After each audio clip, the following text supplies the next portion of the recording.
The Dallas Cowboys put together one of the more puzzling performances of the Week 3 slate, a 28-16 game. That seems like that's right in where this game should have been, except it was 28-16 Cardinals over the Cowboys. Landon McCool joins me now from Locked On Cowboys. Landon, there's been some discussion since the game. Yeah. Dak Prescott, the offensive line, the defense.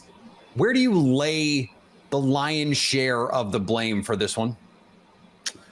Well, I definitely think that the defense underperformed. I mean, there's just no two ways around that. I mean, especially considering the kind of standard that they set the first 2 weeks. To go in and play the lesser of the three teams, the least of the three teams, I guess, and to have them put up 28 points when you only allowed, 10 against the others, it seems pretty ridiculous.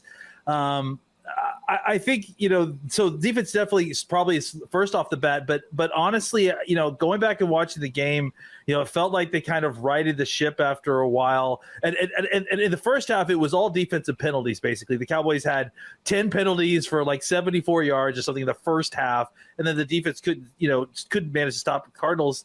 And then the second half, when things seem to get stabilized a little bit for the defense, the Cowboys offense could not score a touchdown in the red zone despite 5 attempts inside the Arizona 10-yard line. 4 attempts, in the second half. So, it was really a kind of a tale of two halves, really, and how they both managed to kind of come together for a loss, which was really heartwarming in one way, but terrible for the Cowboys fans to watch. Yeah, if I had told you before the game the Cowboys would rush 33 times for $185, average over 5.5 yards a carry, you probably would have said, okay, did the Cowboys win by 20?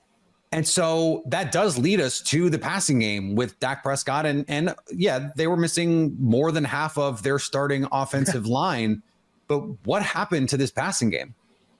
Well, I think the passing game was great as long as you don't look at any of the clips inside the Arizona 10-yard line, Peter. I think everything outside of that, and I'm not joking. Like, honestly, the game, if you look at all the numbers, they were moving the ball at will, all up and down the field. But as soon as they got inside the 10-yard line, Dak ended up going 0 for 5 for all his attempts inside the 10-yard line, I think, the second half, and then 0 for 7 overall. I think what happened is that they got news on Thursday afternoon that they likely were going to be missing not only half their starting offensive line, but the best half of their starting offensive line. And I think what happened is that they overreacted in their game planning, and it showed out the worst in the goal line situations. They had a couple of failed runs early when they got into the goal line, and I think they just hit the panic button and decided that they couldn't run the ball inside the 10-yard line, and so they attempted a bunch of ill-advised kind of passing situations. And I think that the reason the passing game was working with that offensive line, between the 20s, if you will, is because they were using the quick passing game, and they were using it quite well, and they were moving the ball that way. That wasn't going to work inside the red zone, especially inside the low red zone, because everything's condensed. It's just harder to kind of operate that way. And if you don't have the time to kind of stand back there and let things develop or let somebody free open because you're getting good pass blocking, then your passing game is probably just not going to look very good. And that's essentially what happened, especially for the second half, where it was just atrocious to watch them try to pass it, block anyone once they crossed the Mendoza line of the 10-yard line.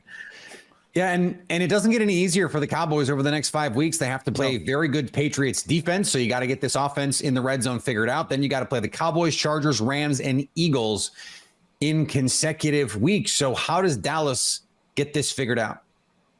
I think it's everyone has one of these stinkers every year, and I think that's what happened with the Cowboys, and I'm hoping it's a wake-up call. I think there are some real issues that are going to carry over that they need to look into, specifically some of the the quarterback running situation stuff.